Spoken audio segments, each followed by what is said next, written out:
volts equal to ampere plus resistance.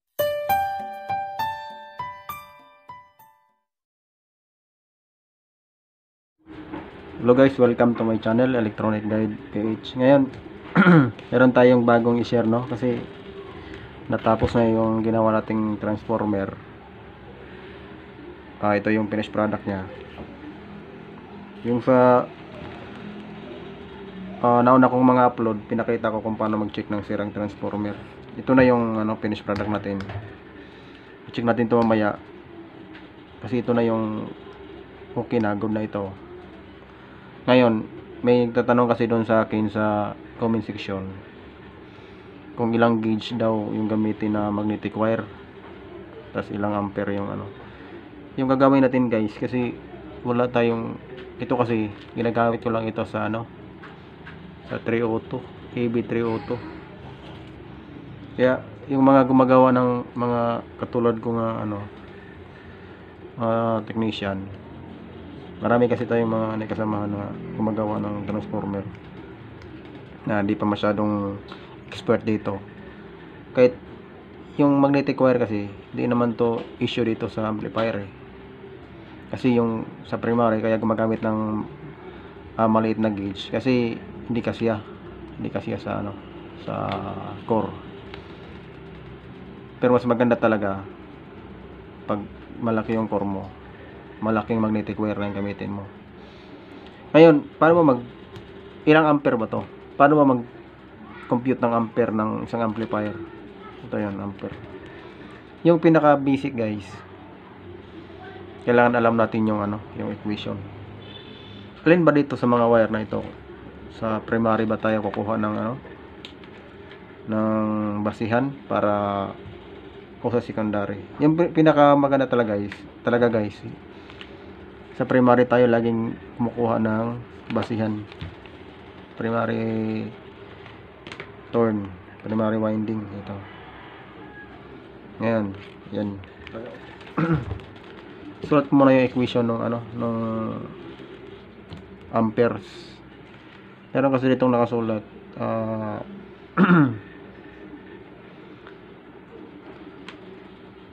equation, no? Equation volts equal to ampere plus resistance. Ngayon, convert natin sa amperes yung kukunin natin, current. Ito yung current. Convert natin sa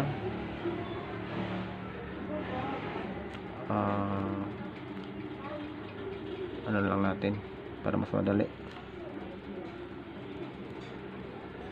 Ampere current equal to volts divided resistance. Ito yung equation natin. Ito yung volts natin, no? Dito tayo sa simula. Volt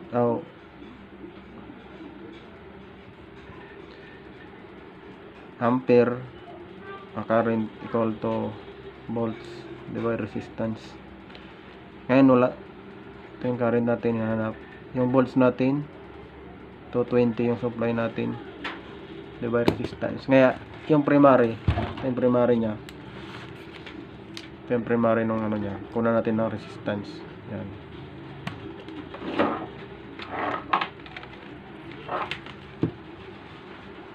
Yan.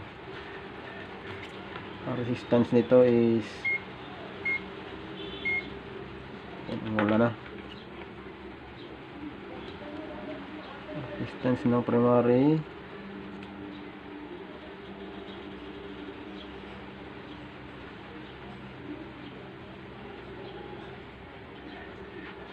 5.2 lang siyang 5.2.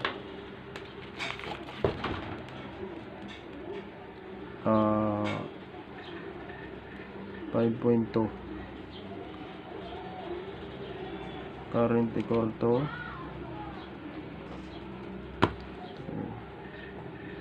equal to 42.3 amperes. Ito na yung guys. Ito yung kung ilang ampere to. Meron siyang 42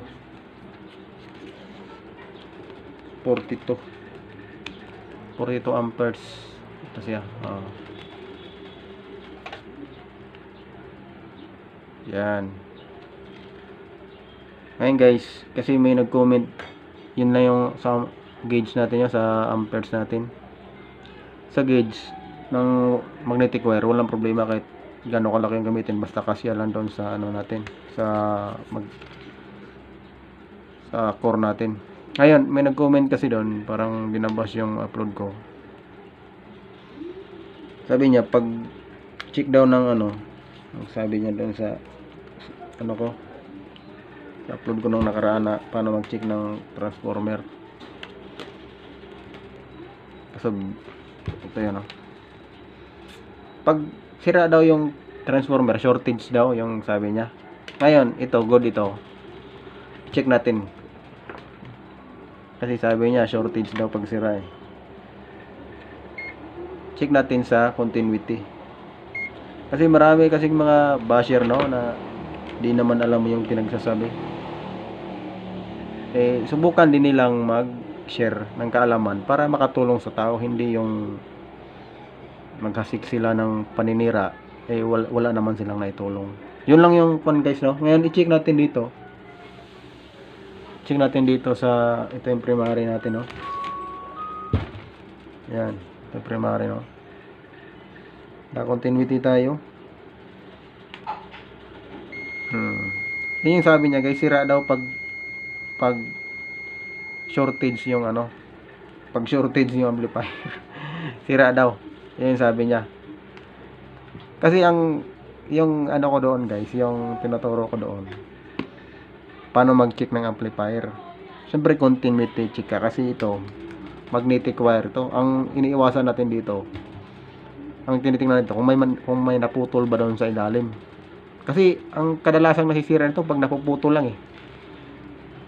Pag nag-short ito sa loob guys, automatically napuputol yung magnetic wire. Hindi ito siya mawawalan lang ng balat tapos pag i-test mo okay. Hindi ganon. Pag i-check mo walang continuity, ibig sabihin sira yung amplifier natin. Ngayon, i-check natin yon sa lagyan natin ng supply. Lagyan natin ito ng supply. Ito yung primary natin.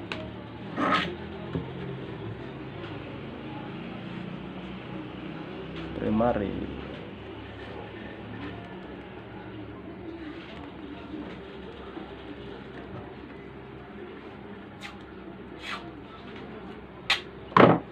Marami kasing mga ano guys, mga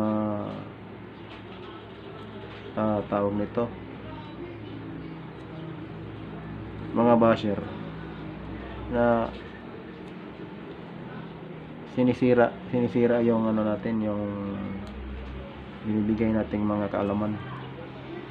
Kasi yung pag-share na ito guys, para lang makatulong sa mga kababayan natin gustong matuto ng electronics. Next now, nakuha na natin yung ano, yung tawag nito. Yan.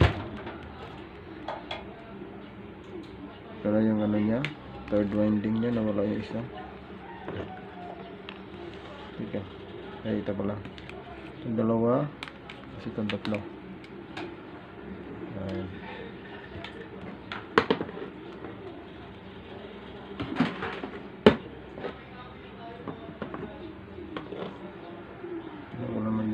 Yan.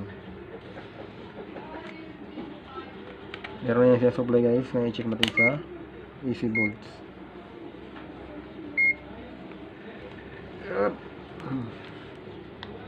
Yan, naka AC volts na yan. Check natin kasi sabi niya sira daw pag shortage, kaya lagyan natin supply kung sira ba talaga. Ito yung ano niya, ito yung ground niya sa gilid. Ito yan. Ito yung supply kasi nito guys is 25 025. Kaya yung ground niya is yung pula. Yung pulang nilagay kong ground eh. Yung sa gitna. Yan. Tapos yung ano niya ito.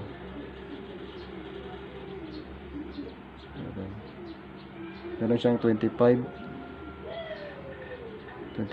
tapos sa kabila 24.8, bago 24.8. Tapos yung 12 volts niya, yung third winding niya is 12 volts. Yan yung ano niya. Ito yung ano niya.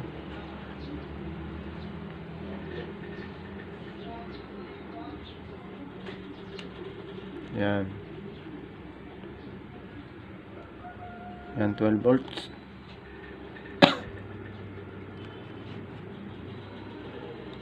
Ito yung 12 volts niya. Yan yung kung nung nagbash natin, sira daw pag shortage. Pero ang pinaka basic na pag-check ng ano, continuity talaga ng transformer. Yan lang yung i-share ko guys, no. Tapos i-turo ko sa inyo kung paano ikabit yung transformer doon sa ampli. Ang tamang pagkabit mula doon sa casing ng ampli hanggang doon sa mainboard. Ito. Yan lang guys, yan lang muna i-share ko ngayon. Maraming salamat.